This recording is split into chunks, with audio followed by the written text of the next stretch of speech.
Selamat berjumpa kembali di dalam layanan audio Sahabat Seperjalanan. Hari ini adalah hari Kamis, 28 April 2022. Tema renungan saat teduh kita dengan judul Siapa Pahlawan Hidupmu? Siapa pahlawan hidupmu? Firman Tuhan terambil dalam Sefanya pasal 3 ayat yang ke-17. Tuhan Allahmu ada di antaramu sebagai pahlawan yang memberi kemenangan. Ia bergirang karena engkau dengan sukacita. Ia memperbaharui engkau dengan kasih-Nya. Ia bersorak-sorak karena engkau dengan sorak-sorai. Mari kita berdoa. Bapa yang di dalam sorga, di tengah-tengah kehidupan manusia di dalam dunia yang penuh dengan pengkhianatan, ketidaksetiaan, bermuka dua, menusuk dari belakang, kami memiliki pribadi, yaitu pahlawan yang sesungguhnya Engkau sendiri di dalam pribadi Tuhan Yesus Kristus. Di dalam nama Tuhan Yesus kami berdoa. Amin.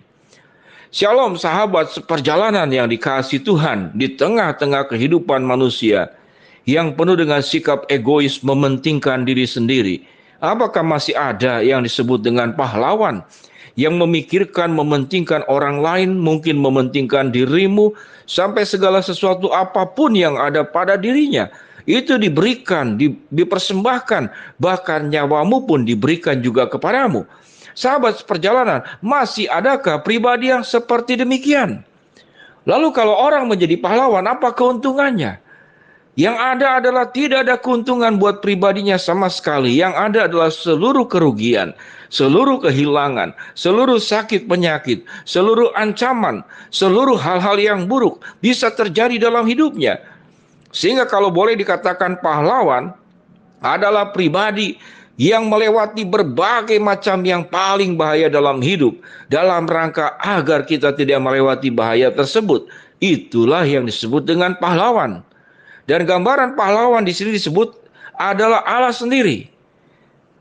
Hari ini saya mendapatkan sebuah WhatsApp dari salah seorang teman WhatsApp jemaat yang berkata, Pak Pendeta tolong doakan untuk Pejaten Shelter, yaitu yang ada di Jakarta Selatan, satu komunitas yang menyelamatkan binatang-binatang khususnya kucing dan dogi yang terlantar dan jumlahnya bahkan sampai 1000-an. Dan dia minta didoakan karena sedang kekurangan makanan. Tolong sampaikan kepada restoran, kepada rumah makan, kepada rumah-rumah yang suka membuang makanan sisa, kemudian bisa dikelola, ditempatkan di satu tempat, kemudian dikumpulkan, lalu kemudian dibawa kepada tempat penampungan untuk binatang-binatang yang terlantar. Apakah ini termasuk disebut sebagai bagian daripada sebuah kepahlawanan? Bukan pahlawan kemanusiaan ya, pahlawan kebinatangan mungkin. Kalau menolong manusia adalah untuk kemanusiaan. Kalau ini adalah untuk kelangsungan daripada binatang-binatang yang terlantar. Sahabat seperjalanan yang dikasihi Tuhan, mendengar kisah ada seorang dokter yang tentu tidak ada keuntungan, yang ada adalah dia berpikir ia mengeluarkan biaya dana untuk sebuah kegiatan ini. Ada pribadi tatkala dunia mencari kepentingan, keuntungan pribadi. Ini ada pribadi yang mengumpulkan sampai ribuan binatang terlantar untuk diberi makan. Saya sudah menonton videonya, saya sudah melihat foto-fotonya. Itu sangat luar biasa. Sangat luar biasa. Jadi apa sebetulnya harga sebuah kepahlawanan? Dan apa keuntungannya? Keuntungannya memang tidak bisa digambarkan dengan materi. Keuntungannya tidak bisa digambarkan dengan kekayaan. Keuntungannya tidak bisa digambarkan dengan kemudahan, kenyamanan. Tatkala kita bertemu dengan para sultan yang kita suka lihat di televisi dan di berbagai tempat, saya sedang meneliti salah seorang yang sedemikian kaya, lalu kemudian dia memposting lewat Instagram, lewat YouTube, bagaimana kemudian seluruh kekayaan yang dia miliki. Dan dia adalah seorang lelaki yang terkenal, saya tidak sebutkan namanya siapa. Lalu dia punya belasan sampai 20 yang namanya itu ASPRI. Apa itu ASPRI? Asisten pribadi.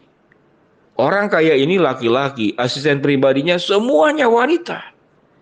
Padahal dia sudah berumah tangga.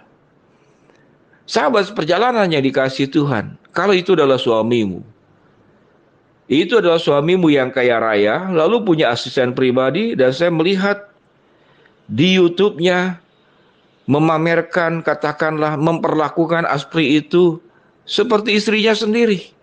Bisa pegangan, bisa pelukan, dan segala sesuatu. Dan tadi saya melihat pribadi yang kaya ini, seorang bapak ini membawa Asprinya, asisten pribadinya, yaitu shopping. Semuanya dibawa ke satu mall yang ada di Jakarta. Sahabat seperjalanan, tatkala seseorang mencapai sebuah puncak kejayaan, maka yang dipikirkannya adalah bagaimana bisa menikmati perjuangan panjang puluhan tahun untuk mencapai sebuah tingkatan status sosial tertentu di dalam hal ketenaran, popularitas, dan kekayaan. Maka yang dilakukannya adalah terus meningkatkan popularitas itu. Sementara Tuhan yang disebutkan dalam Sefanya 3 ayat 17, Tuhan Allahmu ada di antaramu sebagai pahlawan yang memberikan kemenangan. Ia bergirang karena engkau bersuka cita untuk memperbaharui engkau dengan kasih-Nya. Ia bersorak-sorak karena engkau dengan sorak-sorai. Siapa pahlawan sesungguhnya? Yaitu Allah sendiri. Yesus sendiri yang memiliki seluruh kekayaan yang tidak bisa dibandingkan dengan apapun juga. Yang sedang ada di dalam tahta puncak yang paling tinggi, paling mulia, paling agung. Apa itu sifat pahlawan? Bukan mencari kemudahan, popularitas, kesenangan, fasilitas, dan segala sesuatunya. Tapi turun kepada hal tempat yang paling bawah, paling hina, paling buruk, paling jijik, paling berdosa. Dan itu dilakukan oleh Yesus. Jadi siapa pahlawan yang sesungguhnya? Kalau Yesus sudah mau mati tinggalkan surga, lahir ke dalam dunia, maka untuk hal-hal lain dalam kehidupannya yang jauh lebih rendah daripada itu, mencukupkan kebutuhanmu, menyembuhkan sakit penyakitmu, menyertai dan menolongmu, itu perkara yang mudah buat Tuhan. Karena mengapa? Karena hal yang paling sulit, yang paling berbahaya, yang berakhir dengan kematian di atas kayu salib, Tuhan sudah menempuhnya. Yesus sudah melewatinya. Untuk siapa? Untuk dirimu.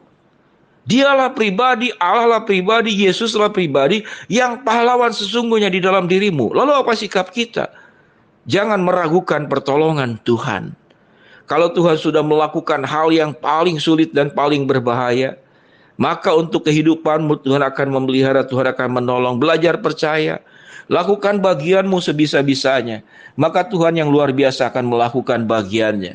Jangan putus asa, jangan ragu. Berjalan dan menjadi tahir dalam segala persoalan hidup yang engkau hadapi. Tuhan akan menolongmu. Dan Tuhan sebagai pahlawan yang sesungguhnya, pahlawan hidupmu yang memberi kemenangan, tidak pernah akan berubah kualitasnya sebagai pahlawan yang menolong, memberkati, mencukupkan, berbagian dalam setiap masalah berat dalam hidupmu. Mari kita berdoa. Bapa dalam surga, terima kasih kami memiliki pahlawan yang sesungguhnya, yaitu Allah yang kami sembah, Yesus yang kami percaya. Hamba-Mu berdoa buat yang sedang sakit, Tuhan jamah sembuhkan. Yang sedang menghadapi masalah, Tuhan berikan jalan keluar. Buat kami yang memohon berharap sesuatu, Tuhan akan kabulkan sesuai dengan waktu, rencana, dan kehendak-Mu. Dalam nama Tuhan Yesus kami berdoa. Amin. Shalom sahabat seperjalanan yang dikasihi Tuhan, Tuhan memberkati kita semua. Amin.